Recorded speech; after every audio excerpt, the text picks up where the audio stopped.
নমস্কার, মাধুরীজ লাইফ চ্যানেলে তোমাদের সকলকে স্বাগত জানাচ্ছি।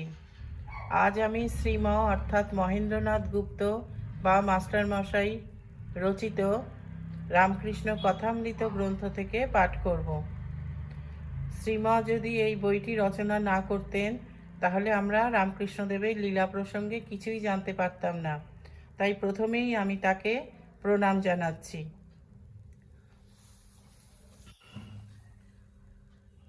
শ্রীরামকৃষ্ণ হুগলি জেলার কামারপুকুর গ্রামে এক সৎ ব্রাহ্মণের ঘরে ফাল্গুনের শুক্লা দ্বিতীয়া তিথিতে জন্মগ্রহণ করেন। ঠাকুরের পিতা ক্ষুদিরাম চট্টোপাধ্যায় অতি নিষ্ঠাবান ও পরম ভক্ত ছিলেন। মা চন্দ্রমণি দেবী সরলতা ও দয়ার প্রতিমূর্তি ছিলেন। পূর্বে তাহাদের দেরে নামক গ্রামে বাস ছিল, কামারপুকুর হতে 1.5 ক্রোশ দূরে। সেই গ্রামস্থ জমিদারের হয়ে মোকদ্দমায় ক্ষুদিরাম সাক্ষ্য দেননি। পরে স্বজন লইয়া কামারপুকুরে আসিয়া বাস করেন। ঠাকুর শ্রীরামকৃষ্ণের ছেলেবেলার নাম ছিল গদাধর।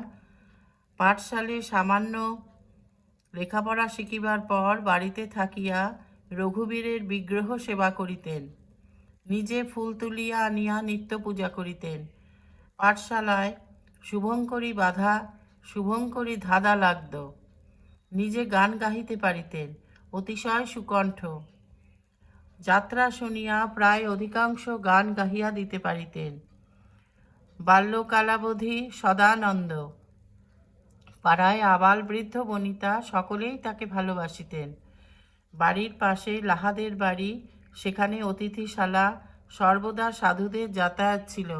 গদাধর সেখানে সাধুদের সঙ্গ ও তাহাদের সেবা করিতেন। কথকেরা যখন পুরাণ পাঠ করিতেন তখন নিবিষ্ট মনে সমস্ত শুনিতেন। এইরূপে রামায়ণ, মহাভারত, শ্রীমদ্ ভাগবত কথা সমস্তই তিনি হৃদয়ঙ্গম করিলেন। একদিন মাঠ দিয়া বাড়ির নিকটবর্তী গ্রাম আনুরে যাইতেছিলেন। তখন 11 বৎসর বয়স ঠাকুরের। ঠাকুর নিজ মুখে বলিয়াছেন, হঠাৎ তিনি এক অদ্ভুত জ্যোতি দর্শন করে বাহ্যশূন্য হয়ে যান। লোকেরা বলিল, মূর্ছা, ঠাকুরের ভাব সমাধি হইয়াছিল। ক্ষুদিরামের মৃত্যুর পর ঠাকুর জ্যেষ্ঠ ভ্রাতার সঙ্গে কলিকাতায় আসিলেন। তখন তাহার বয়স 17-18 হইবে। কলিকাতায় কিছুদিন নাথের বাগানে, কিছুদিন কামারপুকুরে গোবিন্দ চাটুর্যের বাড়িতে থাকিয়া পূজা করিয়া বেড়াইতেন। এই সূত্রে ঝামাপুকুরের মিত্রদের বাড়িতে কিছুদিন পূজা করিয়াছিলেন। রানী রাসমণি কলিকাতা হইতে 2.5 ক্রোশ দূরে দক্ষিণেশ্বরে কালীবাড়ি স্থাপন করিলেন। 1262 সাল 18ই জ্যৈষ্ঠ বৃহস্পতিবার স্নানযাত্রার দিন ছিল।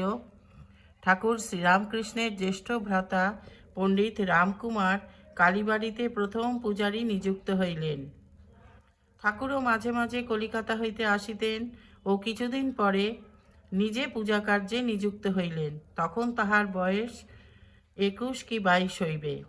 মধ্যম ভ্রাতা রামেশ্বরও মাঝে মাঝে কালীবাড়ির পূজা করিতেন।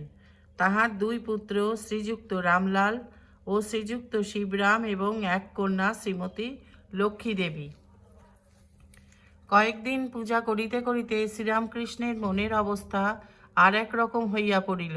সর্বদাই বিমনা ও ঠাকুর প্রতিমার কাছে বসিয়া থাকিতেন। আত্মীয়েরা এই সময় তাহার বিবাহ দিলেন। ভাবিলেন, বিবাহ হইলে হয়তো অবস্থার পরিবর্তন হইতে পারে। কামারপুকুর হইতে 2 ক্রোশ দূরে জয়রামবাটি গ্রামস্থ রামচন্দ্র মুখোপাধ্যায়ের কন্যা শ্রী শ্রী শারদামণি দেবীর সঙ্গে ঠাকুরের বিবাহ হইল 1859 খ্রিস্টাব্দে। ঠাকুরের বয়স তখন 22-23 আর শ্রী শ্রীমার বয়স 6 বৎসর। বিবাহের পর দক্ষিণেশ্বর কালী মন্দিরে ঠাকুর শ্রীরামকৃষ্ণ ফিরিয়া আসিবার কিছুদিন পরে তাহার একেবারে অবস্থান্তর হইল। কালী বিগ্রহ পূজা করিতে করিতে কি অদ্ভুত ঈশ্বরীয় রূপ দর্শন করিতে লাগিলেন তিনি। আরতি করেন, আরতি আর শেষ হয় না। পূজা করিতে বসেন, পূজাও আর শেষ হয় না। হয়তো আপনার মাথায় ফুল দিতে থাকেন। পূজা আর করিতে পারিলেন না। উন্মাদের ন্যায় বিচরণ করিতে লাগিলেন। রানী রাসমণির জামাতা মথুর তাহাকে মহাপুরুষ বোধে সেবা করিতে লাগিলেন। অন্য ব্রাহ্মণ দ্বারা মা কালীর পূজার বন্দোবস্ত করিয়া দিলেন।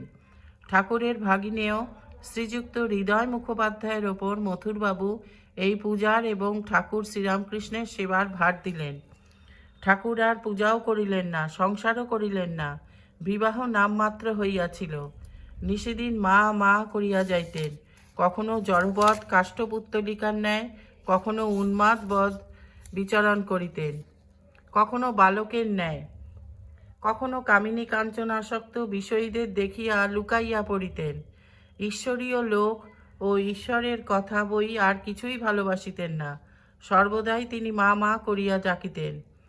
কালীবাড়িতে সদাব্রত ছিল, এখনও তা আছে। সাধু সন্ন্যাসীরা সর্বদাই আসিতেন। তোতাপুরী 11 মাস থাকিয়া ঠাকুরকে বেদান্ত শুনাইলেন। একটু শুনাইতে শুনাইতে তোতাপুরী দেখিলেন ঠাকুরের নির্বিকল্প সমাধি হইয়া থাকে। সম্ভবত সেটি হল 1866 খ্রিস্টাব্দ। ব্রাহ্মণী তার পূর্বেই আসিয়াছিলেন। তিনি তন্ত্রোক্ত অনেক সাধনা করাইলেন ও ঠাকুরকে শ্রী গৌরাঙ্গ জ্ঞানে শ্রী চরিতামৃতাদি বৈষ্ণব গ্রন্থ শুনাইলেন। তোতার কাছে ঠাকুর বেদান্ত শ্রবণ করিতেছেন দেখিয়া ব্রাহ্মণী তাহাকে সাবধান করিয়া দিতেন ও বলিতেন, বাবা, বেদান্ত শুনো না, ওতে ভাবভক্তি সব কমে যাবে। বৈষ্ণব পণ্ডিত বৈষ্ণবচরণও সর্বদা আসিতেন। তিনি ঠাকুরকে কলুটোলায় চৈতন্য সভায় লইয়া যান। এই সভাতে ঠাকুর শ্রীরামকৃষ্ণ ভাবাবিষ্ট হইয়া শ্রী চৈতন্যদেবের আসনে গিয়া উপবিষ্ট হইয়াছিলেন। বৈষ্ণবচরণ চৈতন্য সভার সভাপতি ছিলেন। বৈষ্ণবচরণ মথুরকে বলিয়াছিলেন, এই উন্মাদ অবস্থা সামান্য নহে, প্রেমোন্মাদ। ইনি ঈশ্বরের জন্য পাগল। ব্রাহ্মণীয় বৈষ্ণবচরণ দেখিলেন ঠাকুরের মহাভাবের অবস্থা। শ্রীচৈতন্যদেবের ন্যায় কখনো অন্তর্দশা, কখনো অর্ধবাহ্য, কখনো বা বাহ্য দশা। ঠাকুর সর্বদাই মামা করিয়া কাঁদিতেন, সর্বদা মার সঙ্গে কথা কহিতেন, মার কাছে উপদেশ লইতেন, বলিতেন, মা, তোর কথা কেবল শুনব, আমি শাস্ত্রও জানি না, পণ্ডিতও জানি না, তুই বুঝাবি তবে বিশ্বাস করব। ঠাকুর জানিতেন ও বলিতেন, যিনি পরব্রহ্ম অখণ্ড সচ্চিদানন্দ, তিনিই হলেন মা। ঠাকুরকে জগন্মাতা বলিয়াছিলেন, তুই আর আমি এক, তুই ভক্তি নিয়ে থাক জীবের মঙ্গলের জন্য। ভক্তেরা সকলেই আসবে, তোর তখন কেবল বিষয়ীদের দেখতে হবে না, অনেক শুদ্ধ কামনাশূন্য ভক্ত আছে, তারা আসবে। ঠাকুরবাড়িতে আরতির সময় যখন কাসর ঘণ্টা বাজিত, তখন শ্রীরামকৃষ্ণ কুঠিতে গিয়া উচ্চৈঃস্বরে ডাকিতেন, ওরে ভক্তরা, তোরা কে কোথায় আছিস, শীঘ্র আয়।